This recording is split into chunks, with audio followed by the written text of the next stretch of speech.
Hello, happy Wellness Wednesday. My name is Marcos and I'm here with Hector. We are peer educators partnered with the UCC.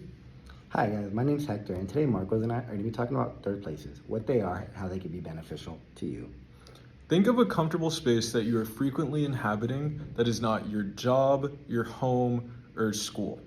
That would be a third place.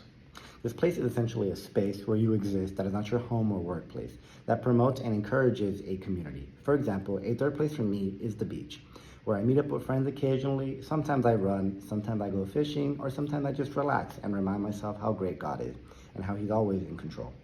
For me, I'd have to say that Marshburn Library on campus is my third place. I'll often go there to meet friends, or I'll just go there to study, catch up between sessions. I'll just go to that spot when I have free time too, just to read and relax.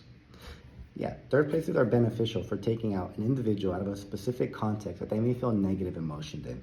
For example, if your household or your dorm is a space that just brings you overwhelming feelings of anxiety or panic, that's a constant reminder that a third place is a very useful place for you. Yeah, I definitely feel that sometimes at work, going from one overstimulating environment to another environment that isn't necessarily yours or relaxing, that could be pretty challenging. It doesn't provide any space to breathe or relax or really transition into your next period of the day. Perfect example. There feels like there's no break or breather moment. Just jumping from one overstimulating environment to another stressful environment does not provide a transitional period at all. Yeah. This is where your third place becomes a tool to relieve because it can be seen as a different type of environment that will provide yourself some time to reflect, maybe some time to relax, and also just provide you with another space. The place you may be thinking about can be a public space, or it might even be another type of shared space. So maybe you don't have all the freedom you would have in your own room. I go to the library in order to find some peace and also to generally focus on whatever task is at hand. I choose the library because I know confidently that it will provide a calm, quiet, and collected environment for me, as well as a sense of security.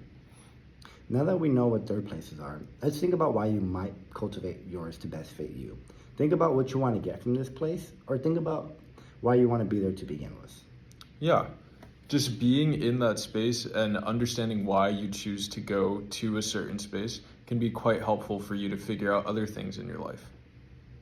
I like going on runs because it makes me feel calm and relaxed. I know that when I go on runs, I'm going outside, getting fresh air, and exercising, which is all important for your mental health.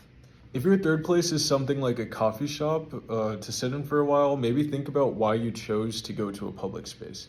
Maybe for the chance to meet someone new. Maybe you're looking for some type of engagement for yourself that isn't necessarily with people that you know. Maybe even just to people watch and sip some coffee. I love people watching. Well, I mainly like people with dogs, so dog watching. But yeah, I get what you're saying. Yeah, I wish that we could bring like more dogs into the library area and somehow like incorporate that, but I don't know. That'd be I don't know if that'd that be would fun. work though because it's like a quiet environment. I think it would work. Well, either way, I sometimes people watch in the library, so I don't know. I believe that placing a purpose on your third place though can make all the difference and give you some clarity on what you might be seeking out from life at the moment. It sets a certain intention as to why you're going to that particular place and what's keeping you there. Yeah. Now, in order to remain comfortable there, you must cultivate that space to better understand what your needs are and cater to yourself in that way. For me, this looks like picking a designated spot in the library that I know I'll keep going to, and also just making sure I have everything that I need in order to stay there for as long as possible. So that looks like having my laptop, having my reading glasses, having a book, or any other type of media form that will keep me engaged in my third space. Yeah, and then for my space, it could look like having a specific meeting point at the beach and also just having a plan to meet with others, even though it's not always required of you as a person looking to make our space more personal. Some spaces cannot be made entirely personalized to you simply because they are public shared spaces. It's not your own personal private space, even though you are allotted some private space in that public center. But it can be made comfortable for you in the moment when you prepare ahead of time with the right materials you need. Think about that feeling you seek when you're visiting the spot. Now think about what materials you could use to help you aid that feeling. For example, Marco stated he likes going to the library. He loves his headphones, a book, laptop. For me, I like going to the beach, so I'm aided by either my fishing pole or my running shoes or anything that will help me enjoy the beach the way I do. Yeah, these spaces should be working for you, even if that doesn't look like complete isolation. Third places are sometimes needed in order to really feel balance in your day-to-day life. There doesn't always have to be a reason for you to desire and relax in the space that isn't your job or your home. Keeping these spaces separate gives you some time to breathe and really think without your physical distractions and potentially anxiety-inducing factors lying around.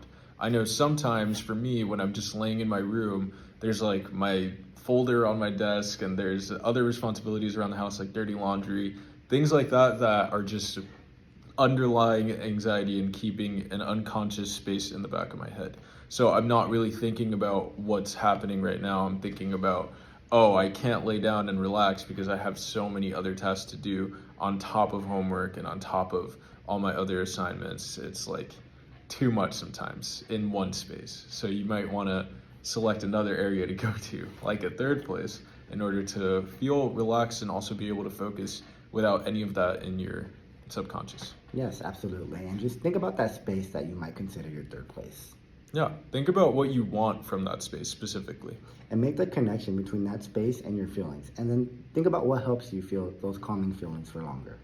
Think of appropriate ways to incorporate those materials into your space, into your third place. And remember to relax and take your time while you're there. Thank you for listening and considering what we have to say. Thank you guys. See ya.